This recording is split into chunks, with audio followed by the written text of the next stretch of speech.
Opo. At based po dito sa findings ninyo, wala namang pong expressly nakasulat na may misappropriation at this point.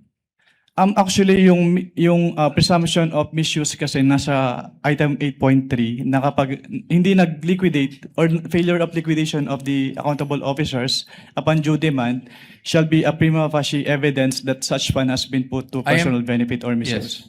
But I am just asking for the response na meron po bang expressly nakasulat sa mga findings ninyo? Ask and answer, Your Honor. It is in That is a 8.3. presumption po. So hindi Opo. kailangan isabihin. May expressly po ba na nakasulat na may ni isang kusing na napunta sa bulsa ng Vice Presidente? Ask and answer, Your Honor. This, wait, don't answer.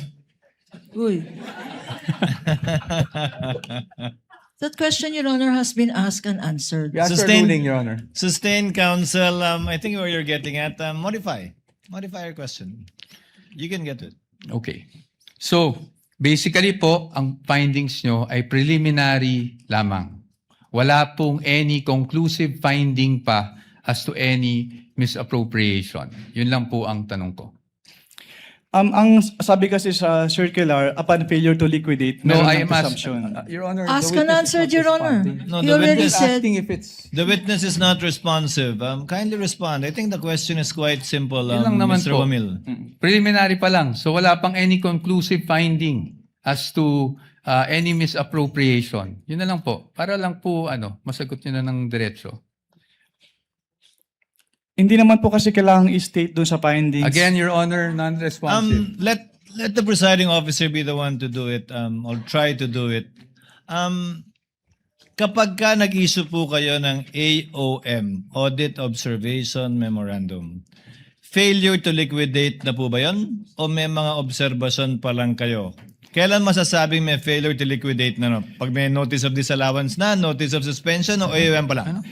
Nakalagay po kasi sa joint circular, Your Honor, under 8.3, failure to liquidate by the accountable officer upon due demand shall be a prima facie evidence. Opo, again, Mr. Wamila, yung pag-issue niyo po ba ng AOM, pasok na sa failure to liquidate upon due demand o hindi pa po?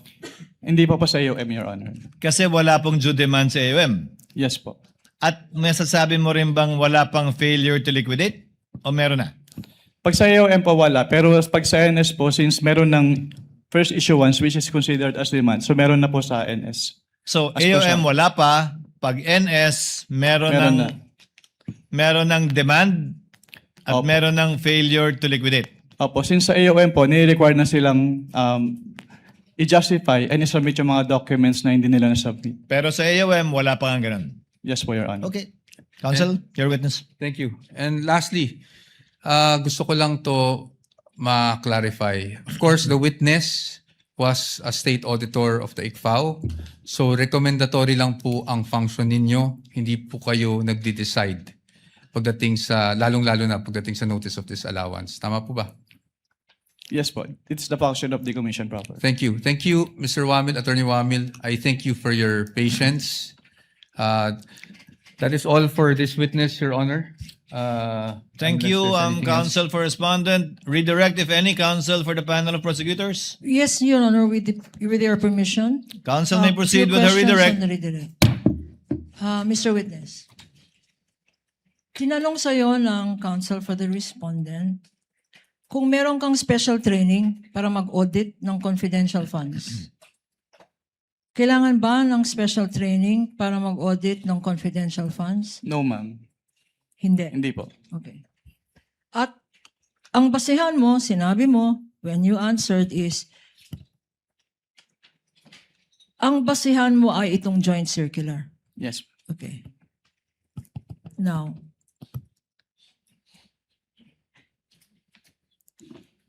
tinanong sa'yo ng counsel kung alam mo na ang Office of the President ang siyang nagbigay ng grant. Can Tama? you repeat At your ang sagot mo? Oo.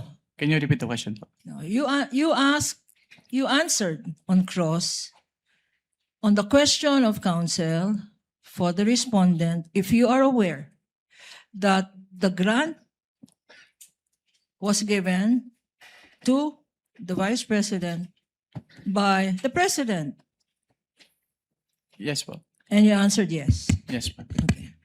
Pag binigay ba ng presidente, like in this instance, ang confidential funds, wala nang obligasyon mag-liquidate ang Vice President ng paggamit niya sa confidential funds na yan. Meron po. Meron po pa siyang rin obligation to liquidate. obligasyon. Pag-grant ba ng Office of the President, exempted na ang Vice President na mag-submit ng Your mga Honor, dokumento. Your Honors, Counsel for respondent. that is leading. Redirect, Your Honor. This counsel opened the Not door. covered by cross, even, Your Honor. Yung Your Honor, exemption. counsel opened the door. Counsel opened the door to this line of questioning because he said a grant was given by the President. Objection is overruled. Witness may answer if he knows. Kung alam mo, Mr. Wamil, pakisagot po yung tanong ni Attorney Kapunan. Can you repeat the question, ma'am? Ang grant ba ng ang grant ba ng confidential funds ng isang presidente to a vice president, this president in particular, to the vice president, does it exempt the vice president for accounting for the use of that confidential funds under your joint circular? No po. Okay. So kailangan pa rin, sinasabi mo, na compliant, mag-comply. Opo, kailangan Hindi pa rin. lang ang Office of the President. Kung binigyan rin ng grant ang Department Secretary of Education, kailangan rin. Yes, ma'am. Bakit? Ano ba ang nature ng pondo na yan? Pera ba yan ng Presidente? Since ang confidential fund po ay public fund, so kailangan pong ma-properly account. So kailangan nilang i-liquidate properly and completely yung kanilang cash advances from the confidential fund. So ang sinasabi mo, at nasa rationality ng Joint Circular, Section 1, public funds, public accountability, public officer. Tama? Opo. Okay, walang exemption. Hindi exempted si Sara Duterte para mag-account. Yes, ma'am. Sinabi rin,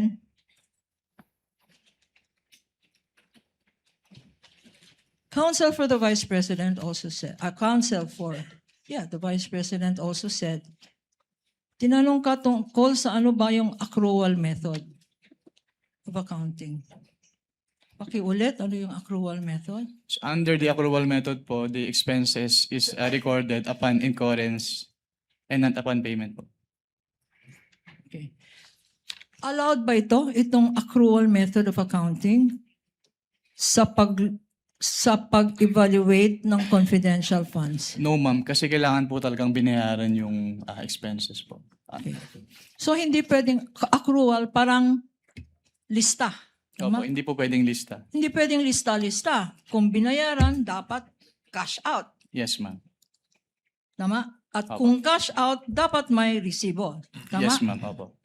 So, hindi pwede ang accrual. Mr. Witness, okay, tinanong rin sa'yo,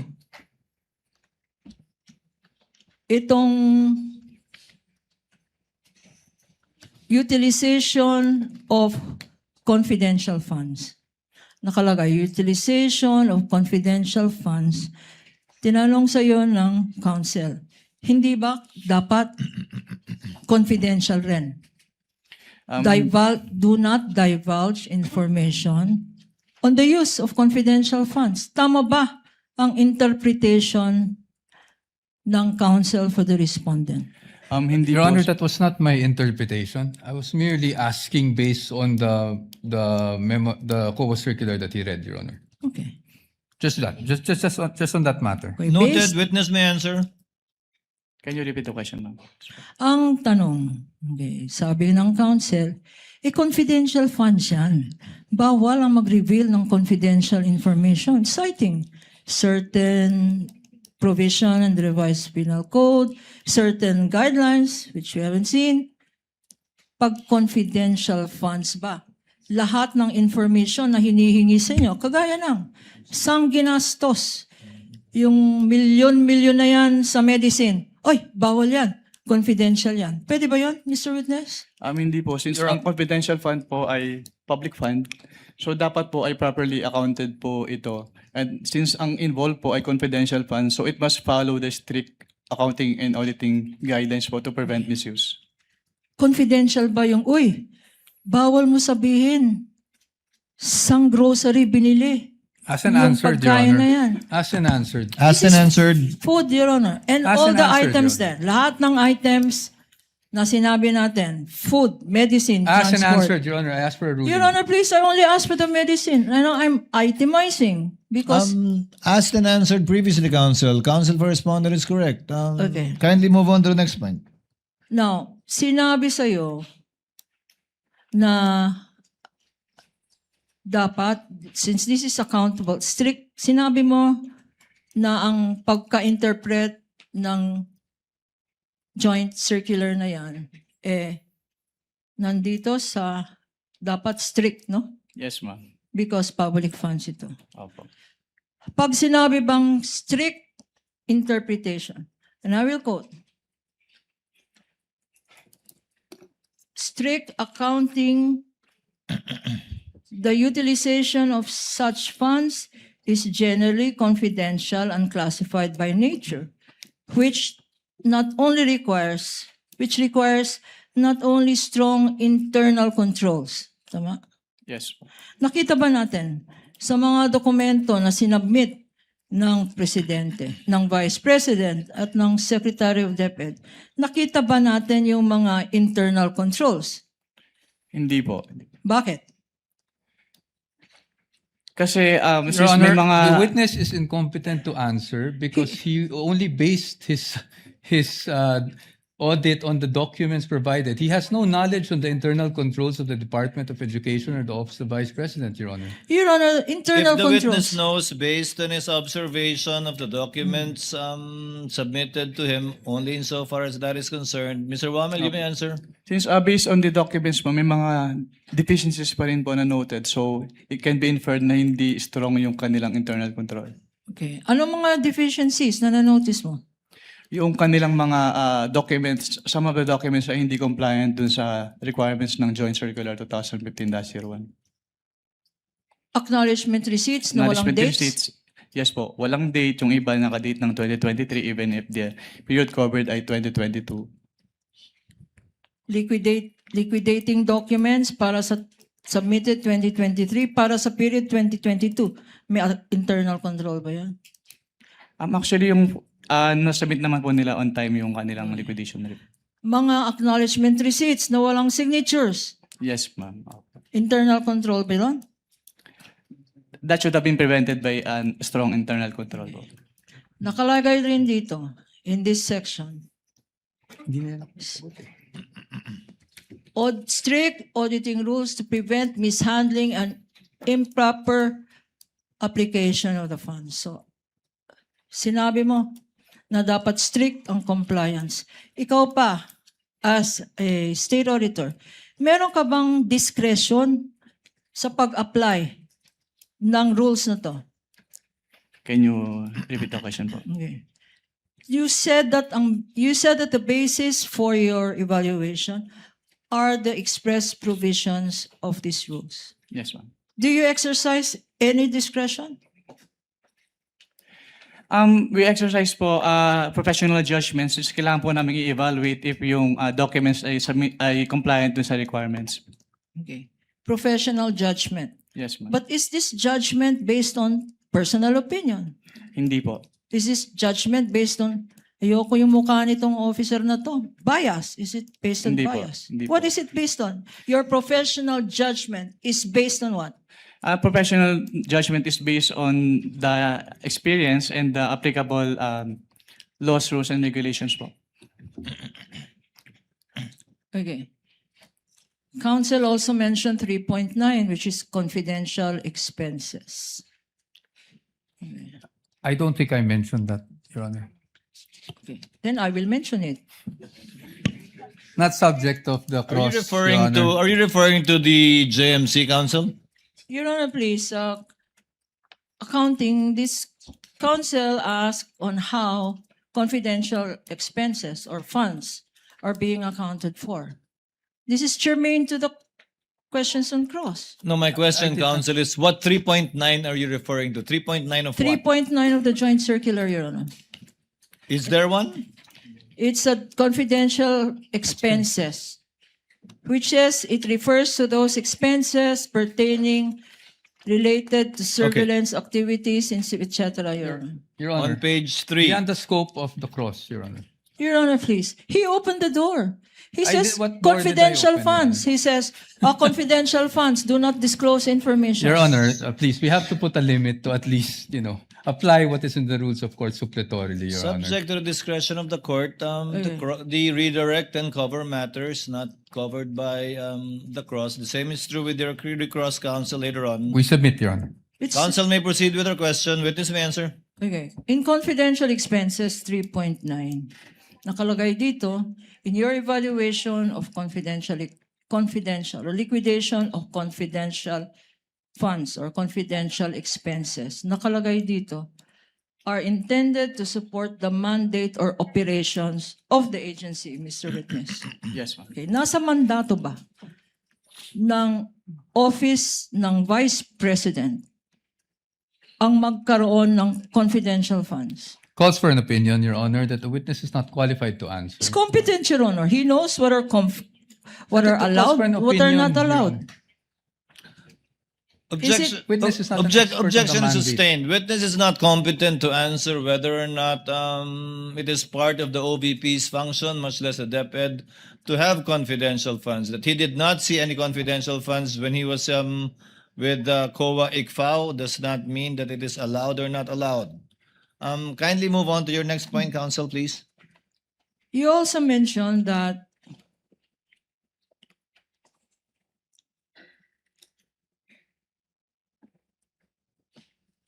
you were asked about 4.2, correct, Mr. Yes, Your Witness?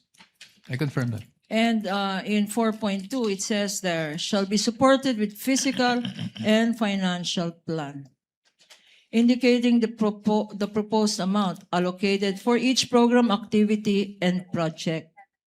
Yes, ma'am. Okay. Ito ba ang sinabi ng council pinakita naman sa iyo yung dokumento.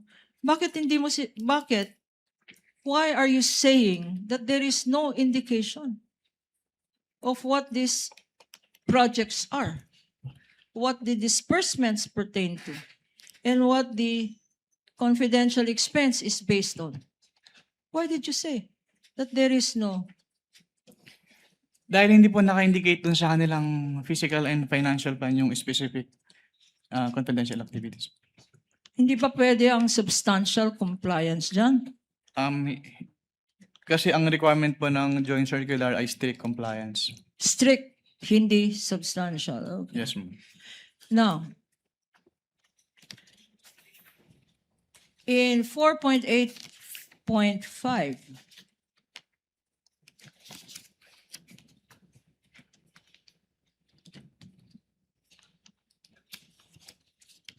okay, Council makes mention in his cross that sa Office of the Vice President, ang SDO,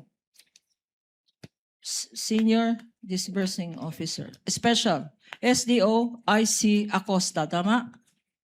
Sa OBP, yes, ma'am. Okay. At sa DepEd, ay ang SDO IC Fajarda, tama? Yes, ma'am.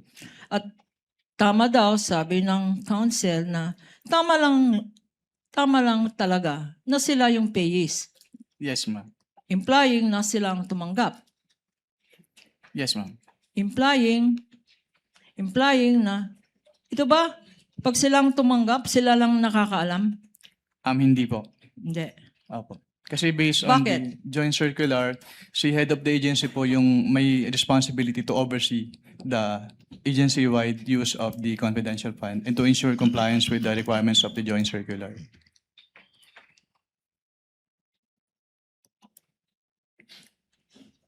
Sino ang boss?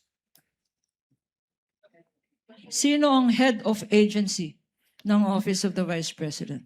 Si Vice President Sara Duterte po. Okay. At nakalagay dito sa Senate na provision 4.8.5, nakalagay, as among the requirements, approval by the head of agency. Tama? Yes, ma'am. Ito. at nakita naman natin sa mga documents na present natin, lahat may approval ng head of agency si Sara Duterte. Tama? Yung accomplishment report, yes, Sa ma'am. accomplishment report. Hindi lang sa OVP, sa DepEd. Yes, Meron nakalagay, approved, attested, certified, correct? Sino? Even ang yung nag-certify. certification po nung accountable officer on the utilization of the confidential funds of both the OVP and DepEd ay attested po ni Vice President. So even if council says the SDO is Acosta for the OVP and the SDO for the DepEd is Fajarda, still the head of the agency, who in all the documents we have seen, signed, attested, approved, certified, is Sara Duterte as Vice President and as Secretary of the DepEd, correct? Based on the documents, yes, ma'am. On 8.3, tinanong sa'yo, conclusive ba? 8.3, you mentioned prima facie findings. Tinanong sa'yo, is this conclusive? Hindi po. It's prima facie po. Pero miski na prima facie findings, meron bang presumption? Is there a presumption of innocency? Is there a presumption of guilt? As a matter of fact, expressly says, there is a presumption of misuse and that it is used for personal benefit. Tama? Based on this provision po, yes, ma'am. And so far, unless proven otherwise, that presumption still holds. She is presumed to have misused or to have used it for personal benefit, Mr. Witness, correct? Yes, ma'am. Based on 8.3. Correct? Yes, ma'am. No further questions, Your Honor. Meron pa daw.